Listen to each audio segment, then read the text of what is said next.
गुरु ब्रह्मा गुरु विष्णू गुरुदेवो महेश्वरा गुरु साक्षात परब्रह्म तस्मै श्री गुरुवे नमः. नमस्कार मित्र हो, आज आपण पुन्हा भेटत आहोत एक नव्या एपिसोडसहित, एक नव्या माहितीसहित. आत्तापर्यंत आपण सर्व ग्रहांची माहिती घेतली. तर ग्रहांमध्ये काय काय म्हणजे तुम्हाला पाहायला मिळालं तर त्यांचे रंग, त्यांचे गुण, त्या ग्रहांच्या अंडर येणाऱ्या राशींची गुणं, त्यानंतर त्या ग्रहांमध्ये ग्रहांचे रंग, त्याच्यानंतर त्यांचे अंक, त्यांचे भाग्यांक वगैरे, तसेच त्यांच्या विरुद्ध राशी म्हणजे जे विरुद्ध ग्रह आहेत, जे त्यांचे मित्रग्रह म्हणा, शत्रुग्रह म्हणा, त्याबद्दल आपण माहिती घेतली. तसेच त्यांच्या जे काय अनुकूल रत्न हे मी तुम्हाला सांगितलं. आता कसं आहे, प्रत्येक ग्रहाच्या अंडर म्हणजे कोणती ना कोणती राशी येते. तर त्या राशीनुसार म्हणजे प्रत्येक मनुष्याला त्या त्या प्रकारची राशी मिळते. डायरेक्ट ग्रह असे आपण म्हणू शकत नाही. जेव्हा पण आपण कुंडली बघतो तर त्यावेळेस मेन म्हणजे रास बघितली जाते. राशीनंतर मग कुंडलीमध्ये पुढचे प्रत्येक ग्रहांचं विस्तृत विचार केला जातो. आता राशी, तर राशी म्हणजे काय, तर प्रत्येक ग्रहाच्या अंडर म्हणजे प्रत्येक ग्रह हे त्याच्या अंडर एक राशी येते. काही ग्रहांच्या अंडर 2 राशी आहेत. मोस्टली सूर्य आणि चंद्र ह्याच्या एक राशी आणि बाकी इतर ग्रहांच्या 2 राशी आहेत. पण राहू केतू यांना कोणतीही रास नाही आहे. तर आपण आता आजपासून सुरू करत आहोत राशींबाबतची माहिती. आता पहिला आपण बघणार आहोत राशींमध्ये सर्वात पहिली रास म्हणजेच मेष रास.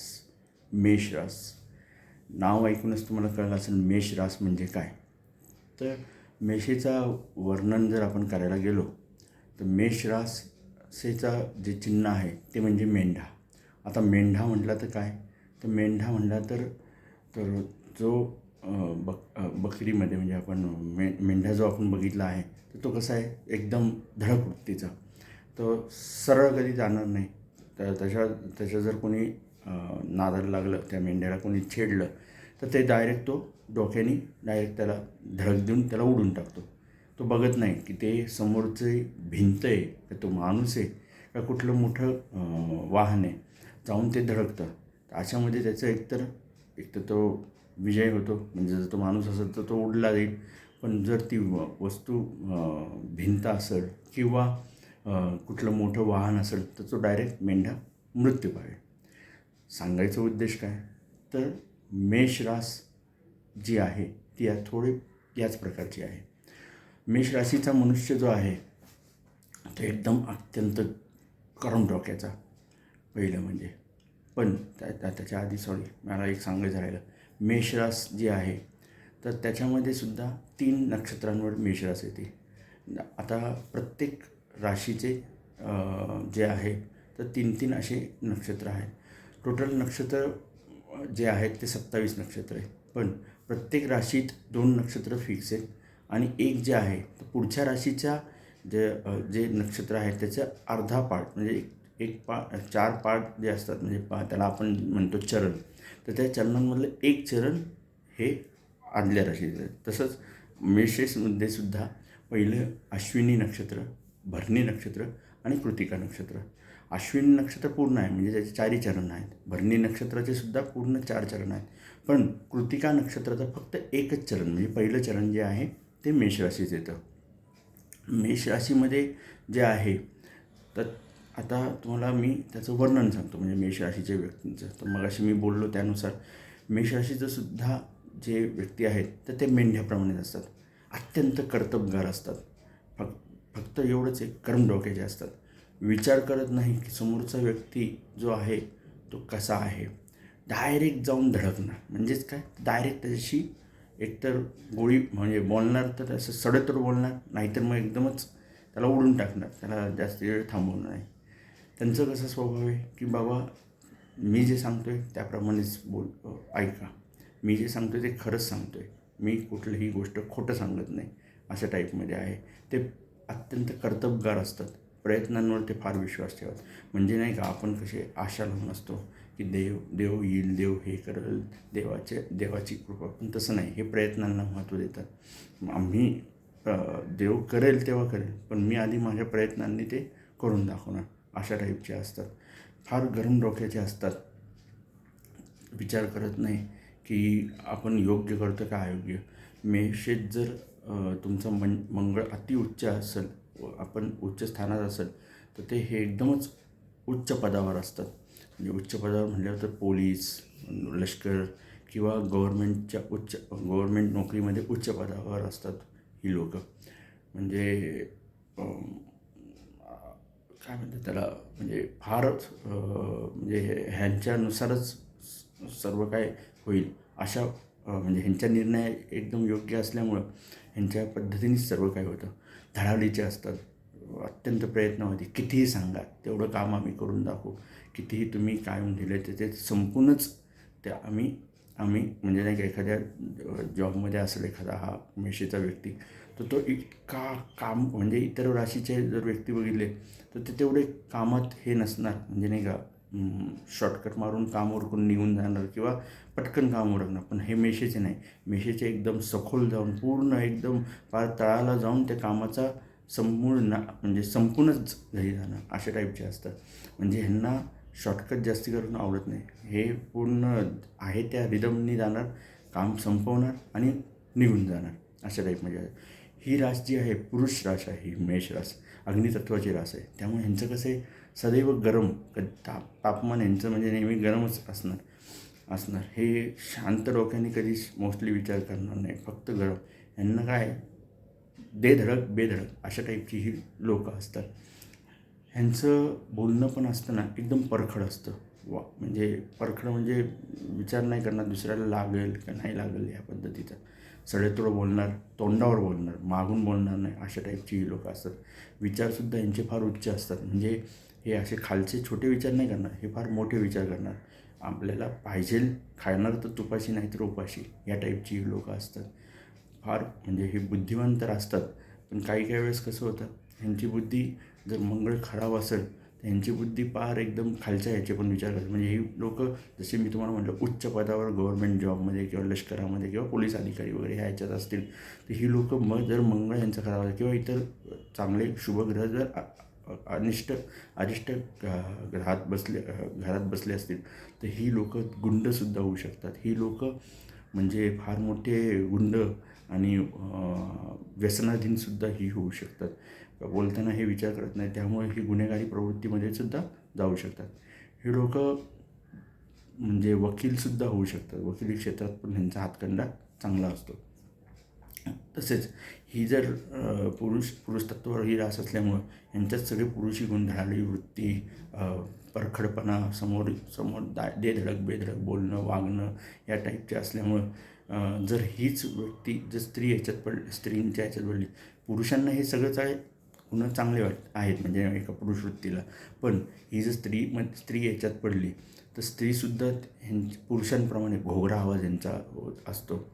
तसेच म्हणजे मोठा आवाज आणि घोगरा आवाज अशा टाईपमध्ये तर स्त्रीसुद्धा म्हणजे दिसायला सुंदर असतात, पण बोलताना एकदम त्या पण फटकन बोलणार, फटकळ स्वभावाच्या होतात. मग त्यांचे म्हणजे शत्रूच जास्ती बनतात. आता कसं आहे, पुरुषांपेक्षा स्त्रियांमध्ये फार जळफळाटपणा असतो, तर ह्या लोकांचं फार मग शत्रूच जास्ती, तोंडाच्या बोलण्यामुळे शत्रू जास्ती होतात. उष्णतेचा ह्यांना फार विकार असतो. म्हणजे उष्ण प्रवृत्ती असल्यामुळं, अग्नितत्वाची रास असल्यामुळे उष्ण प्रवृत्ती होती यांची.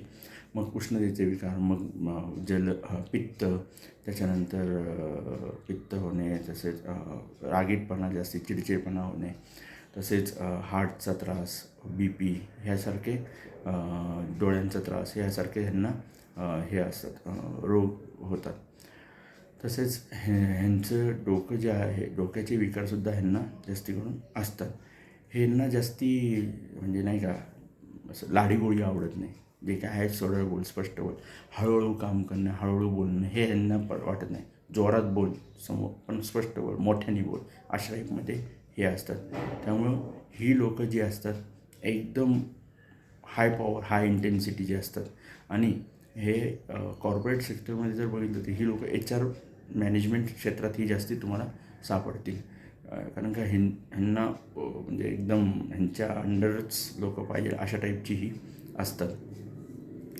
थोडक्यात सांगायचं काय तर मेष रास एकदम म्हणजे कठोर आणि हे असतात. हां, जर ह्यांनी ठरवलं एखाद्याचं चांगलं करायचं तर ते शेवटच्या क्षणापर्यंत जाऊन ते शेवटच्या पार म्हणजे म्हणतात ना जैसे सैनिक रक्ताच्या शेवटच्या थेंबापर्यंत लढतात, तसंच हे लोकंसुद्धा शेवटच्या क्षणापर्यंत त्या माणसाची साथ सोडत नाही. पण जर त्या व्यक्तीमध्ये जर चुकीचं काय आलं तर ही लोकं एकदा एका सेकंदामध्ये त्यांची साथ सोडून देतात. अशा टाईपची ही लोकं असतात. आणि पैसा वगैरे ह्यांच्याकडे चांगला असतो. ह्यांचा भाग्योदय शक्यतो 27-28 नंतर वयानंतर ह्यांचा भाग्योदय होतो. ह्यांना अनुकूल असलेले ग्रह म्हणजे म्हणजे अनुकूल असलेल्या राशी म्हणजे सूर्याची म्हणजेच सिंह रास हे ह्यांच्याबरोबर ह्यांचं चांगलं जमतं. पण याविरुद्ध शनीची म्हणजेच कुंभ किंवा मकर ह्या राशीबरोबर ह्यांचं जमत नाही जास्त करून. बाकी इतर राशीबरोबर सम असतं ह्यांचं. त्याच्यानंतर ह्यांचं भाग्यरत्न आहे पवळं. त्याच्यानंतर ह्यांचं भाग्यवार आहे मंगळवार. आणि भाग्य मंथ जर म्हटलं आपण तर ह्यांचा असतो हे जानेवारीमध्ये. ह्यांना चांगलं असतं म्हणजे मोस्टली चांगले जानेवारी महिना ह्यांच्यासाठी चांगला असतो. तसेच मंगळाची आदिदैवता गणपती आहे आणि हनुमान आहे. तर ह्यांनी शक्यतो मंगळवारचा उपवास जर केला तर चांगलं राहील आणि गणपतीची उपासना ह्यांनी करावी मोस्टली, किंवा हनुमान चालीसाचा दररोज पाठ करावा. शेंदूर गणपतीला अर्पण करावं. तसेच पोळं धारण करावं. ह्यांच्यासाठी म्हणजे आता जर समजा मेष राशीवर कोणी जन्माला आलं तर ह्यांच्यासाठी च, ल आणि अ ह्या आद्याक्षरांवर ह्यांनी नाव ठेवू शकतात. म्हणजे चू, चे, चो, ला, लू, ले, लो, अ अशा पद्धतीची ह्याची नावं तुम्ही ठेवू शकतात. मंगळाचे मेष रास असल्यामुळं धडाडी, कर्तृत्ववान, स्पष्ट वक्ता, परखडपणा अशा ह्यांचे गुण आहेत. पण हे धार्मिक पण तेवढ्याच पद्धतीचे असतात. त्यामुळं मेष रास अग्नितत्वाची रास, त्यामुळं सांभाळून राहा. ह्यांच्याशी वागताना एकदम ह्यांच्या फ्रिक्वेन्सीला मॅच होऊन वागायचे प्रयत्न करा. शक्यतो ह्यांना कधी क्रॉस जाऊ नका ह्या लोकांना, नाहीतर हे मेंढा आहे, कधी धडक देईल सांगता येत नाही. तर दुसरं म्हणजे ह्यांना मंत्र सांगतो म्हणजे व्यासांनी लिहिलेल्या नवग्रहांमधलं धरणीगर्भ संभूतम विद्युत कांती समप्रभम कुमारम शक्ती हस्तम च मंगलम प्रणमाम्यम. ह्यांच्यासाठी मंगळाचा मंत्र आहे ओम भौमाय नमः. ओम भौम भौमाय नमः. पुन्हा सांगतो ओम भौम भौमाय नमः. हा मंत्र ह्यांनी जर 100 वेळा म्हटला तर 108 वेळा म्हटला तर ह्यांच्यासाठी ते चांगलं आहे. तसेच ह्यांच्यासाठी अंक जो आहे तो 9 आहे. मंगळाचा अंक हा ह्यांच्यासाठी लकी अंक आहे. अशा पद्धतीने आज मी तुम्हाला मेष राशीचं वर्णन केलं आहे. मेष रास ही राशींमध्ये पहिली रास येते. तर मित्रांनो, असेच आपण पुढं राशींचा आपण अभ्यास करूया. आजच्या पुरतं इथेच थांबतो. माझ्या चॅनलला सबस्क्राईब करा, माझ्या व्हिडिओजला लाईक करा आणि जास्तीत जास्त माझे व्हिडिओ आणि माझ्या चॅनल शेअर करा सगळ्यांसोबत. आणि जास्तीत जास्त तुमच्या ओळखीच्यांना सांगा की हा माझा चॅनल बघा, माझ्या ह्या व्हिडिओज बघा, तुम्हाला नक्की ज्ञान मिळेल याच्यातनं. मी असं नाही म्हणत भरपूर माझ्याकडे आहे, पण जे काही थोडंफार मी सांगू शकतो तेवढं मी तुम्हाला सांगा, ज्याच्याने तुम्हाला फायदा होईल. मी इतर व्हिडिओ पण टाकतो माझ्या ह्या चॅनलवर, ते माझे कॉमेडी आणि हे असतात ते एक साईड म्हणून. असं थोडक्यात सांगायचं काय, माझं 2 उद्देश आहे. ज्योतिषशास्त्र इतर शास्त्रांचं ज्ञान देऊन तुमचं ज्ञान वाढवायचं आणि थोडं आनंद जीवनात पाहिजे म्हणून ह्या बाकीचे व्हिडिओ टाकतो. नक्की बघा, शेअर करा, लाईक करा, सबस्क्राईब करा. इथेच थांबतो. श्री गुरुदेव दत्त. गुड नाईट, शुभरात्री, धन्यवाद.